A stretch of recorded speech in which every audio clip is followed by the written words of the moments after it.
ओम शांति। आज थोड़ी सी कुछ बातें हैं। कई बार हम पॉजिटिव सोचना चाहते हैं, पर सोचते हुए भी नहीं सोच पाते।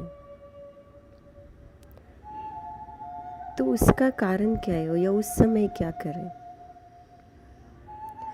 इसका अर्थ है कहीं ना कहीं से हम बहुत नेगेटिव एनर्जी आ रही है और इसके लिए थोड़ा आराम से बैठे और हो सके तो चेक करें आपको कौन सा काम या आत्मा याद आ रही है और कहीं पर आपकी ऊर्जा अटकी हुई है।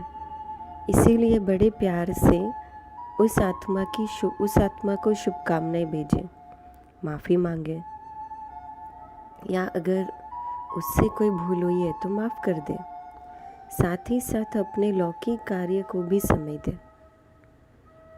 दूसरा, यदि यह पता न चले कि किधर से ऊर्जा आ रही है तो मन ही मन सबको दुआएं देते जाए और अपना रोज़ का कार्य बहुत बखूबी परफेक्ट निभाए।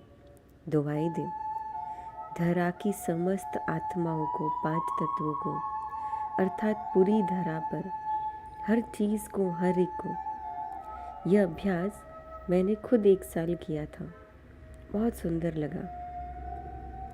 जिन्होंने हमें बहुत दुख दिया हो उन्हें दुआएं देना कभी कभी बहुत मुश्किल लगता है। तो दुआएं नहीं दे सकते, मन में माफ़ी भी नहीं मांग सकते, तो मन ही मन प्रभु का ध्यान करते रहे, उसका नाम रटते रहे। एक्चुअली इस प्रैक्टिस से भी हमारा टारगेट है, जैसे अपनी गलतियों की रियलाइजेशन और खुद को पॉजिटिव थॉट में बिजी रखना, क्योंकि इससे ही आत्मा की शक्ति बढ़ेगी और आपके संकल्पों की गति धीमी होगी। हाँ, पर ये ज़रूर याद रहे, अभ्यास कोई छू मंतर नहीं है कि आपने 1 या 2 दिन किया तो बस फ़र्क पड़ना शुरू हो जाएगा। नहीं, धीरे धीरे आपको वो अभ्यास कंटिन्यू चालू रखना पड़ेगा। फ़र्क हाँ, आपके पाप कर्मों की इंटेंसिटी पर निर्भर करता है और आपके दृष्टिकोण पर भी, कि अगर आत्मा, परमात्मा वो कर्मों की गुह्य गति पर विश्वास है तो फ़र्क जल्दी पड़ सकता है। और यदि नहीं पड़ रहा है तो जब तक अंदर अर्थात मन का सॉफ्टवेयर नहीं बदलता, अर्थात बिलीफ सिस्टम नहीं बदलता, शुद्ध आत्माओं का प्रभाव अनुभव होगा नहीं। और इसीलिए इस मार्ग पर कई आते हैं और आके चले जाते हैं, क्योंकि how thoughts and mind works इसका एक्सपीरियंस नहीं कर पाते। आध्यात्म संकल्पों की प्रयोगशाला, जिसे थॉट्स के साथ एक्सपेरिमेंट और एक्सपीरियंस करना आ गया, वही इस मार्ग पर टिक सकता है।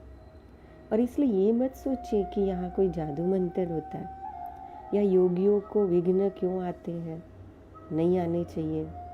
यदि वे भगवान के साथ जुड़े हुए हैं तो नहीं। यहाँ हर किसी को पुरुषार्थी कहा जाता। यहाँ अपने संकल्पों को बदलने व मोड़ने पर महारत हासिल करनी पड़ती, क्योंकि यहाँ ये काम सूक्ष्म है, सोल लेवल पर करना पड़ता है।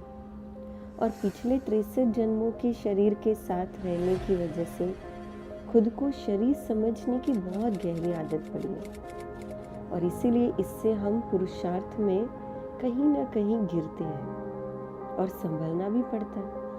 अब ये सिलसिला तो अंतिम श्वास तक चलता है, पर यह मार्ग केवल शुरू में कठिन व्यतीत होता है। जब अभ्यास हो गया तो मार्ग भी सुगम और जीवन भी सुगम होने लगता है।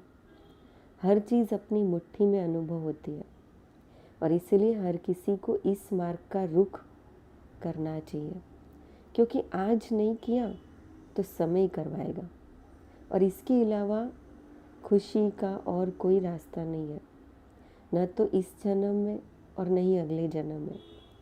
हर जन्म के लिए भी अगर मुक्ति का द्वार भी चाहिए तो यही है, यही है, यही है। ओम शांति।